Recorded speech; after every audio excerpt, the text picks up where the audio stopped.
ঘরের দরজার সামনে দাঁড়িয়ে দোয়াটি পড়ুন, সংসারের অভাব দূর হয়ে যাবে। অনেক সংসারের ভিতরে এমন আছে অভাব লেগেই আছে, একের পর এক অভাব লেগেই থাকে। এটা আমার কথা নয়, নবীজি সাল্লাল্লাহু আলাইহি ওয়াসাল্লাম আমাদেরকে জানিয়ে দিয়েছেন। এক সাহাবী নবীজি সাল্লাল্লাহু আলাইহি ওয়াসাল্লামের কাছে প্রশ্ন করেছিলেন, সুইলা আন রাসূলিল্লাহি সাল্লাল্লাহু আলাইহি ওয়াসাল্লাম, আল্লাহ রাসূলের কাছে প্রশ্ন করেছেন এবং তিনি অনুরোধ করেছেন, ইয়া রাসূলুল্লাহ, ইয়া হাবিবাল্লাহ, আমার ঘর থেকে অভাব যাচ্ছে না, অভাব লেগেই আছে। ইয়া রাসূলুল্লাহ, এমন কিছু আমল আমাদেরকে জানিয়ে দেন যে আমলের মাধ্যমে ঘর থেকে অভাব দূর হয়ে যাবে। এটা কোরআনের ছোট্ট একটি সূরা, এই সূরাটা আমরা সকলেই পারি। মনে রাখবেন, কোরআন হচ্ছে সকল জিনিসের জন্য এবং প্রত্যেকটা মুমিনের জন্য কোরআন হচ্ছে রহমত। আল্লাহ তাআলা পবিত্র কোরআনুল কারীমের ভিতরে নিজেই বলে দিয়েছেন, 15 নম্বর পারা 9 নম্বর পৃষ্ঠার 2 নম্বর লাইন, সূরা বনী ইসরাঈলের 82 নম্বর আয়াতে রব্বুল আলামিন বলেন, ওয়া নুনাজ্জিলু মিনাল কুরআনি মা হুয়া শিফাউ ওয়া রাহমাতুল লিল মুমিনিন। এই কোরআন হচ্ছে মুমিনদের জন্য রহমত। এই কোরআনের ভিতরে একটি সূরা, সেটা হচ্ছে সূরাতুল ইখলাস। এই সূরা ইখলাস আমরা সকলেই পারি। কুল হুয়াল্লাহু আহাদ আল্লাহুস সামাদ লাম ইয়ালিদ ওয়া লাম ইউলাদ ওয়া লাম ইয়াকুল লাহু কুফুয়ান আহাদ। আপনার সংসারে অনেক অভাব, আপনি ঘরের দরজার সামনে দাঁড়িয়ে এই সূরা ইখলাস 3 বার পাঠ করুন এবং ঘরের ভিতরে সুন্নত নিয়মে প্রবেশ করুন, তাহলে দেখবেন ওই ঘরের ভিতরে সকল অভাব দূর হয়ে যাবে। এই দোয়াটি হচ্ছে সূরাতুল ইখলাস। সূরা ইখলাস পারি না এমন কেউ নাই, আমরা সকলেই সূরা ইখলাস পারি। সূরা ইখলাস হচ্ছে পবিত্র কোরআনুল কারীমের ভিতরে ক্ষুদ্রতম ছোট্ট একটা সূরা, কিন্তু এর ফজিলত অনেক বেশি। আমরা যখনই ঘরে প্রবেশ করতে যাব, ঘরে প্রবেশ করার আগেই আমরা সেখানে একটা সালাম দিব। অনেকে সালাম দিতে চায় না, লজ্জা লাগে।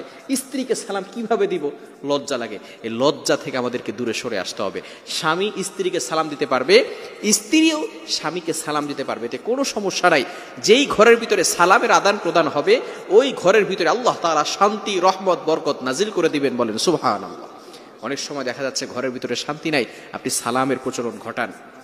আল্লাহ তাআলা পবিত্র কোরআনুল কারীমের ভিতরে নিজেই বলে দিয়েছেন, 18 নম্বর পারা 17 নম্বর পৃষ্ঠার 13, 14, 15 নম্বর লাইন, সূরা নূরের 61 নম্বর আয়াতে রব্বুল আলামিন বলেন, ফাইদা দাখালতুম বুয়ুতান ফাসাল্লিমু আলা আনফুসিকুম তাহিয়াতাম মিন ইনদিল্লাহি মুবারাকাতান তাইয়্যিবা।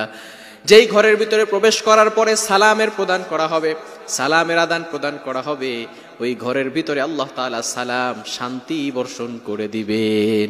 সালামের ভিতরে বরকতের দোয়া আছে না নাই? আর জোরে বলেন, আছে না নাই? সালামের ভিতরে আমরা দোয়া করি, আসসালামু আলাইকুম ওয়া রাহমাতুল্লাহি ওয়া বারাকাতুহু, তোমার উপরে শান্তি বর্ষিত হোক, রহমত বর্ষিত হোক, বরকত বর্ষিত হোক। সালামের যখন আমরা ঘরের ভিতরে যাব, সালাম দিব, যখন সালাম দিব তখন ঘরের ভিতরে যত শয়তান আছে, এই শয়তান ঘর থেকে বের হয়ে যাবে। যদি ঘরে কেউ নাও থাকে তারপর আপনি সালাম দিবেন। এজন্য এই দুইটি কাজ করবেন। ঘরে ঢোকার সময় আপনি সালাম দিয়ে প্রবেশ করবেন এবং সূরা ইখলাস 3 বার পাঠ করবেন। সূরা ইখলাসের অনেক ফজিলত আছে, ফজিলত বলার এখন সময় নাই। সূরা ইখলাস আমরা সকলেই পারি। এই সূরাটা বেশি বেশি পাঠ করার চেষ্টা করব এবং সুন্নত নিয়মে ঢোকার চেষ্টা করব। ডান পা দিয়ে প্রবেশ করব।